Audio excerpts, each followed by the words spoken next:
Troisième et dernière partie de l'Africa Newsroom. Nous sommes toujours en compagnie de nos invités. Michel Abdelouab, qui est professeur de sciences économiques et sociales. Pierre Franklin Tavares, philosophe et homme politique. Et notre éditorialiste Djemal Taleb. Place donc à l'économie. La taxe foncière a permis au fisc camerounais de mobiliser pas moins de 4 milliards de francs CFA en 2016 à des objectifs encourageants qui doivent leur mérite, notamment aux nouvelles réformes appliquées durant l'exercice 2015-2016. 1843 milliards de francs CFA sont attendus de la DGI cette année. Les précisions d'Yvette Mirabel-Bissou.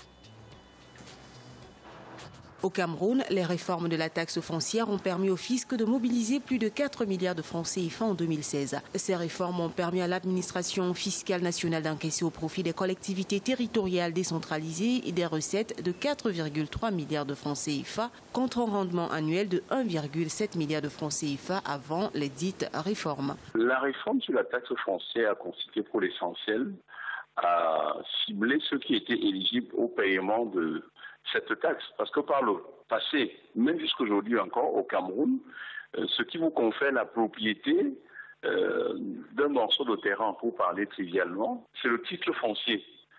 Or, obtenir un titre foncier, c'est la croix à la bannière. Le gouvernement a donc mis sur pied ce qu'on a appelé la politique des guichets uniques.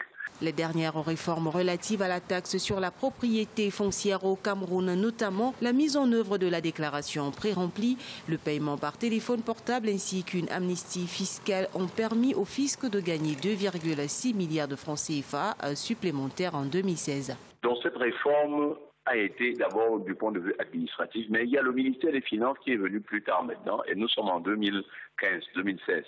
Et a institué ce qu'on a appelé l'amnistie fiscale. Donc, si vous veniez en 2016 payer votre taxe foncière jusqu'au 31 décembre 2016, il n'était plus question de vous demander de vous acquitter de tous les autres taxes foncières que vous n'avez pas payées précédemment.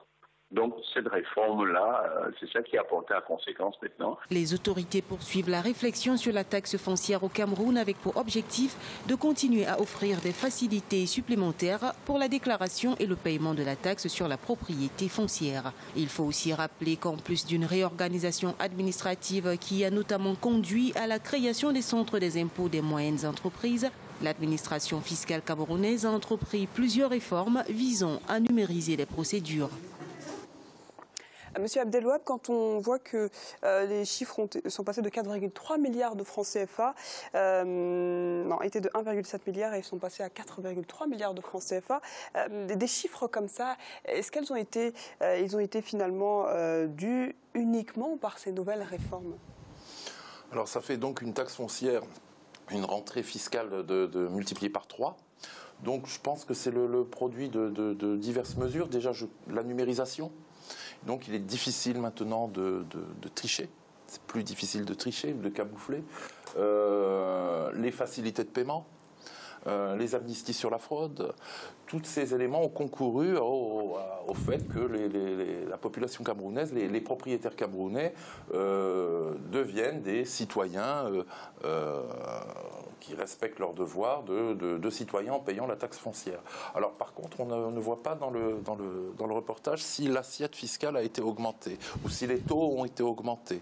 Comment finalement ils ont incité les Camerounais à venir déclarer et payer cette taxe foncière, Djemal?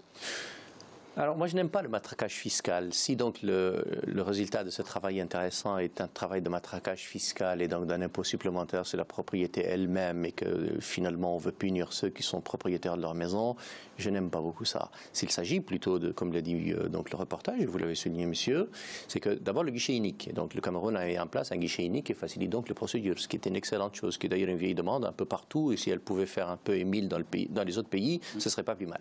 La deuxième chose, c'est que donc une facilité dans l'administration, et on sait très bien la gestion chaotique de nos administrations en matière de fiscalité, et notamment en matière de paiement de la fiscalité et de la taxe foncière en général. Quand le cadastre est bien fait, quand il est bien suivi, et ça, je peux parier ma chemise que ça n'est pas le cas un peu partout, et si le Cameroun s'est amélioré, c'est pas plus mal. Puis la troisième chose, vous avez raison, c'est la digitalisation, et donc on a numérisé, et donc on a mieux géré, c'est plutôt une bonne chose. Après, on le sait très bien, c'est que la taxe foncière touche essentiellement les classes moyennes, c'est-à-dire ceux qui ont épargné toute leur vie pour posséder une maison, et on leur dit, puisque vous possédez une maison, vous êtes riche, et quand l'État a des dépenses, des recettes qui sont un peu plus faibles, ou que la rente qu'on a sur notre continent, elle ne rentre plus assez, il y a toujours les classes moyennes à plumer comme des pigeons, et on aime bien faire ça. Visiblement, au Cameroun, ce n'est pas le cas, et tant mieux.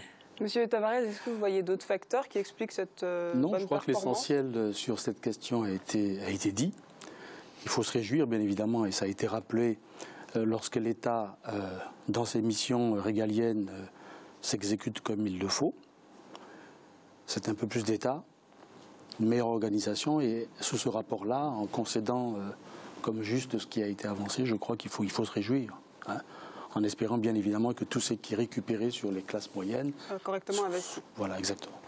Et c'est à présent la fin de cette émission. Le dossier de ce mardi sera consacré au défi de cette croissance démographique dont on a parlé tout au long de cette émission. Merci à Michel Abdelouab d'avoir participé à cette émission. Merci également à Pierre-Franklin Tavares à votre participation, et enfin un remerciement à notre éditorialiste Djemal Taleb. Merci Diarra, merci à toutes et à tous. Et merci à vous de nous avoir suivis. Restez sur Africa 24.